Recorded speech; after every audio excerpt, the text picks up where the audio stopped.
behind me, nothing in front. I was almost a bird, perched, ready for flight. The warm stones under my thighs held me safely suspended in air. I leaned my head against the side of the window and heard the stones whispering. 3. The first time I come to Pacem Terris, an 18th century grain mill resurrected by a Dutch Renaissance man, my senses pulled slant. A wall, about 3 feet tall, rises like Lazarus out of the earth in front of me. Its winged bird roof perches lightly, ready to fly at any moment. My feet find their way down the stone staircase. My heart is pulsing in my throat. The artist's hand is everywhere. Serene Buddha face beside the way Uganda, stained glass windows painted by hand, heavy wooden door in the Romanesque arch, pivoted on center axis, allowing only one person at a time to pass through. 4. I thought I was coming to a concert. There will be music, glorious music, Scarlatti, Charpentier, Bach, that sprints me. Sorry. I thought I was coming to a concert. There will be music, glorious music, Scarlatti, Charpentier, Bach, that spirits me to a place only these stones can hold. But first, there is the open door. 5. I step into a womb. My soul smoke. I sink onto a bench. Try to hang on to something, anything. A quiet laugh wells up. I look around for its source. Shocked. It's coming from my mouth. Leaning back against the cool, damp wall, I feel its rough support through my dress. My feet anchored to the stone floor. I feel the stones breathing. My breath steadies to match theirs. As I open to filtered light, smell candle wax, taste of living water, I hear the stones speak. Do not turn away from love's warmth for fear of sorrow. Not loving is the deepest sorrow of all.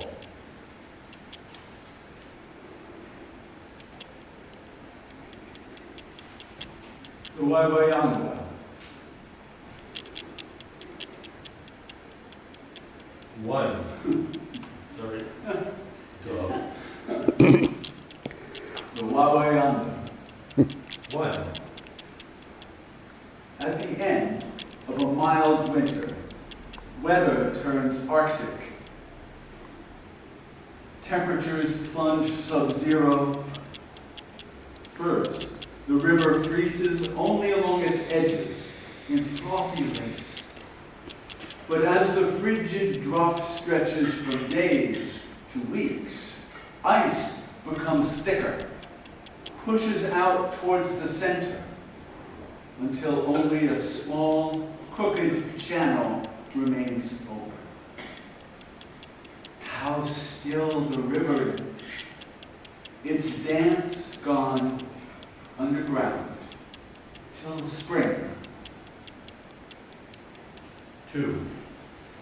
The thaw arrives suddenly. Great chunks of ice move huge boulders, change the look of the river.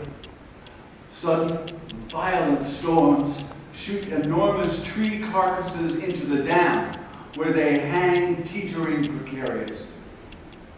The river overflows its banks, flooding paths and icons by the meadow.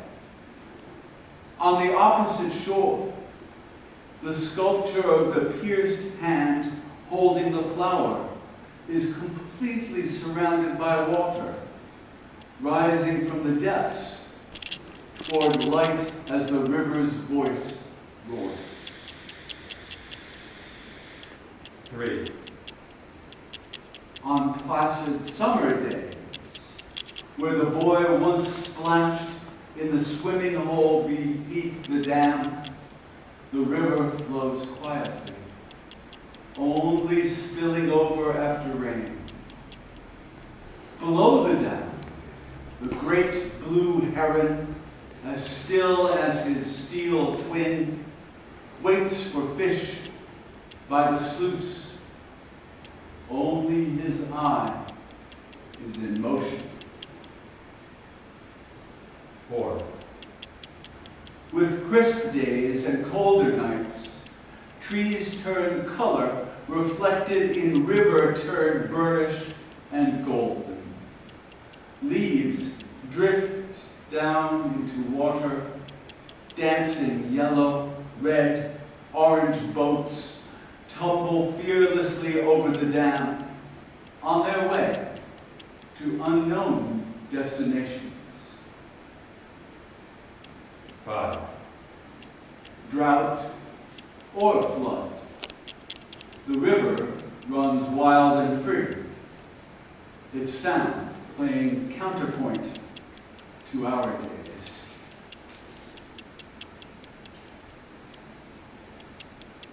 Hobo stones.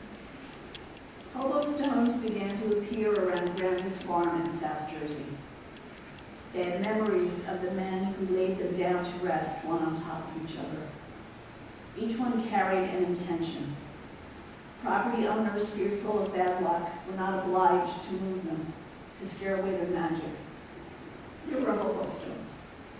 One had been bitten by a terrible black dog. For weeks, the stone bled crimson. For days, the stone burned yellow. In cold weather, the stone ached all over, wishing for a milder winter. The stone beneath and the stone above worried. Wary, the dog would again break its tether. There were hobo stones. There were stones, the wild grasses that surrounded them hissed at. There were hobo stones that hissed back. There were stones that tumbled to the ground. There were stones that lost their direction. There were hobo stones that parted their skirts and danced at the full moon.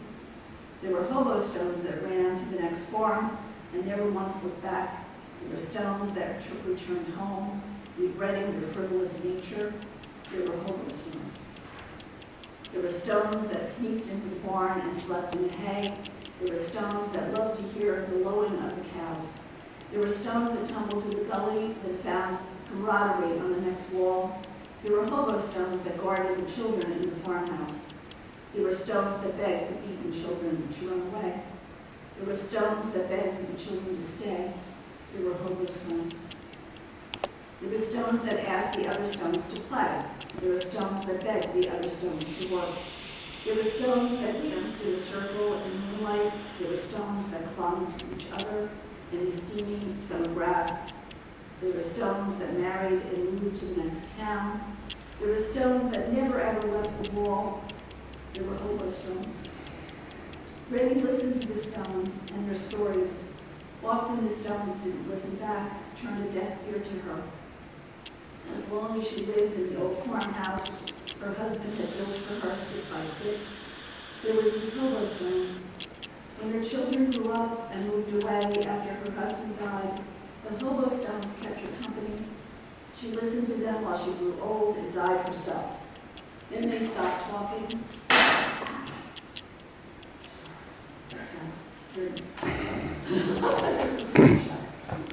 Out of respect for her, they hurled their voices into the earth.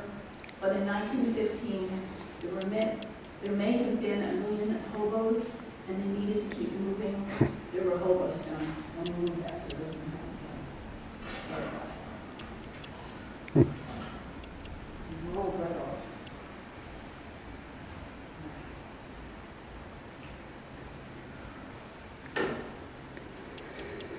I don't have that on this one. Just need to look. I'm sitting on you again. Sorry about that.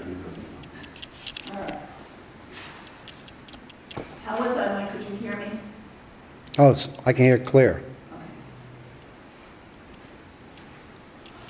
Okay. J.S. Bach, Partita number 2 for solo violin. For Krista Benian Feeney.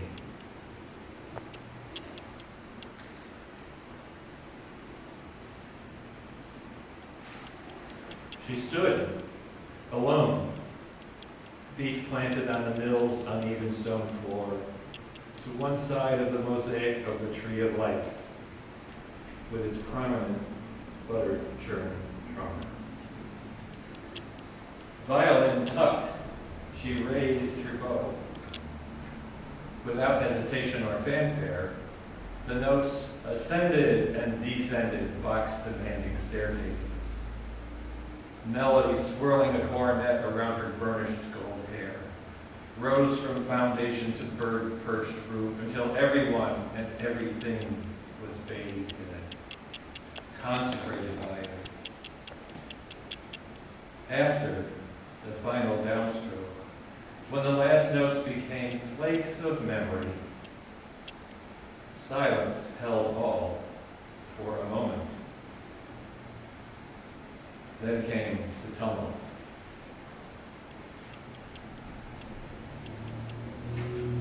Music comes.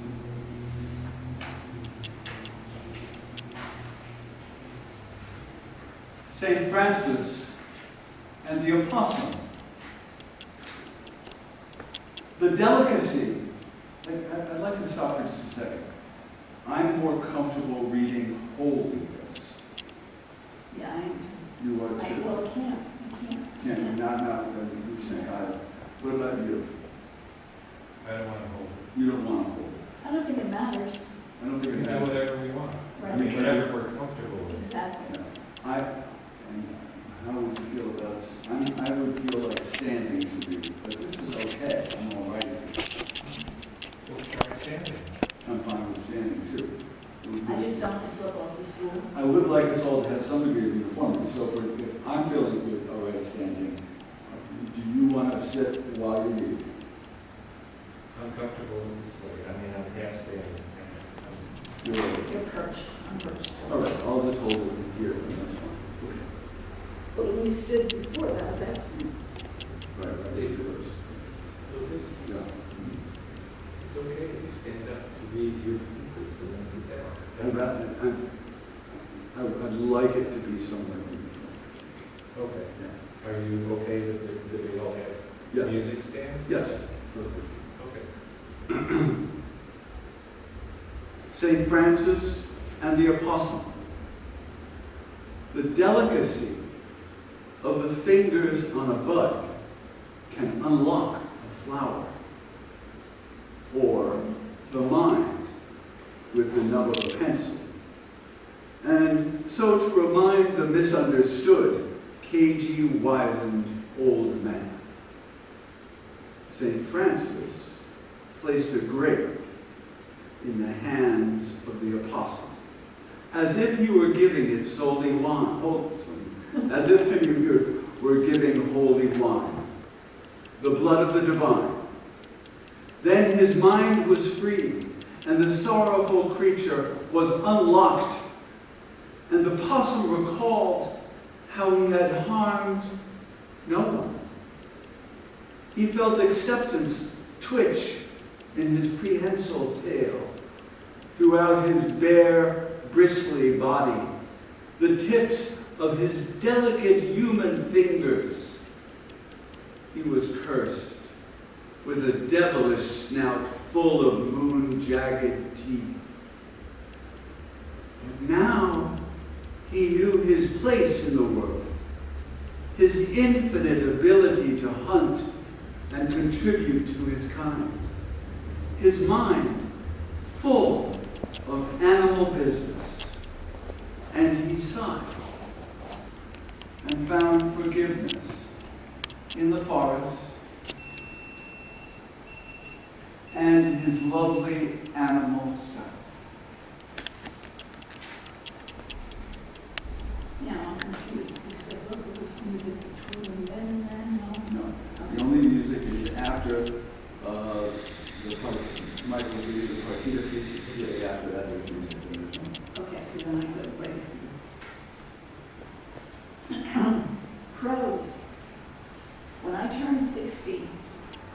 following and drop from the sky like umbrellas.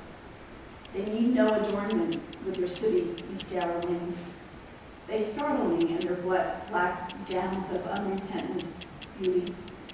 They cock their gunmetal heads as they assess me my dull, pale skin. At 64, after years of treating them to a banquet of bread, they begin to romance me. I find gifts they have left, an elastic for my hair, a shiny piece of foil. One Jesus freak, the king of crows, sacrifices his egg. I knew by then their preferences, cutting off pieces of fat from my steak. Old salami baked beans became barter for their regard as they watch my comings and goings. When they don't show, an oddity, I pray for their safe return. At 70, I surrender to them. They have summoned me for so long, regaled me as queen. I become a crow crone, wear their black pearl feathers in my hair. I no longer resist the lure of them, although for a time I wished a sly vixen or handsome toad had adopted me, became my familiar. Lately, the leader extends a Hansel and Gretel bone claw, attempting to cast a spell. Inevitably, they gather and carry me off. I wake in the deep forest, my hair now their nest, their dark feathers harvest rain.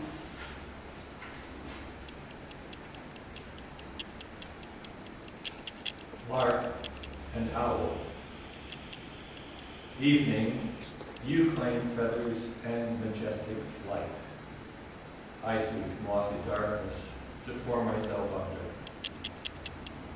I stumble along your trellis, look for an opening through your window, but you've gone to haunt the woods or another room. The branches make totems we distinguish from dreams. Owl, we are never here at once. Midnight, lightning trails with eyes. Mine, closed eye.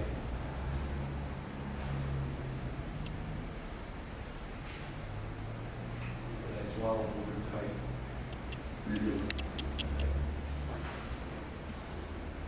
The wintry peacock. As if they were three frail boats opening their feathers like ragged sails. D.H. Lawrence. Each day, I walk through a forest with someone's name carved on a tree.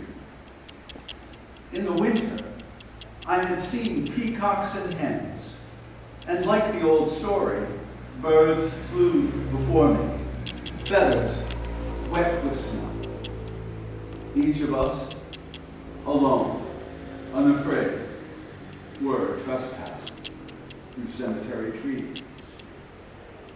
Tomorrow, it would be someone else walking and listening to the forest. I whisper the blind man's ashes, powdery and gray. A chimney of mist leaves my mouth, forms a dull sentence. Forest deer ramble on their way, never a sermon or regret. The trees clutch their green prayer shawls, tremble in the snow. My footprints fill. The forest becomes an unblinking eye, silver and blue, brave and cold. It is yesterday. Yesterday still. A deer dreams of my strangeness, smells my winter skin.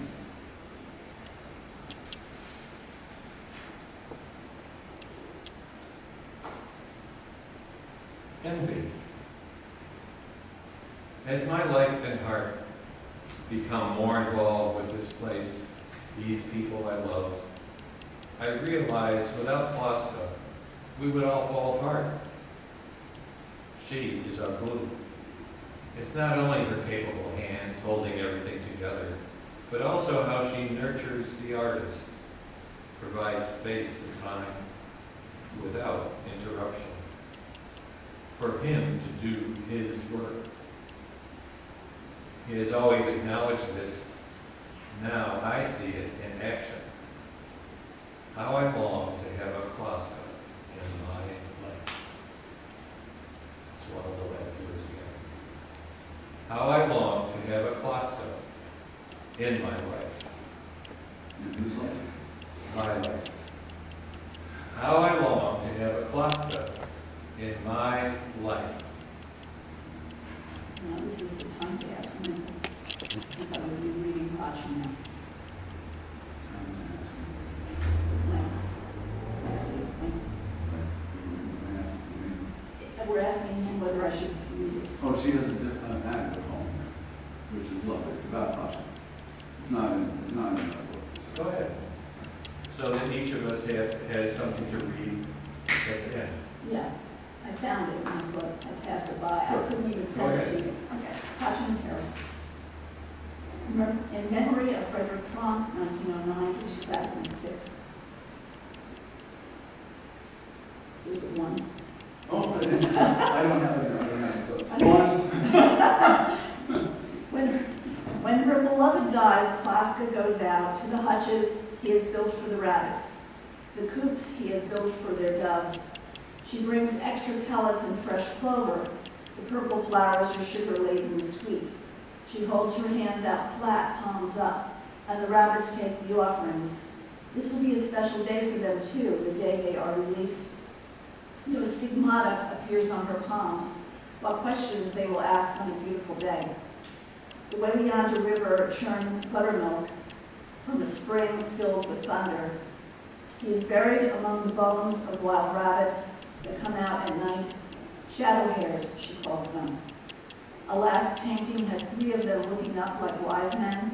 His gallery is dull with pollen from a summer filled with rain. Kloska lights candles where a fire doesn't wave in the breeze.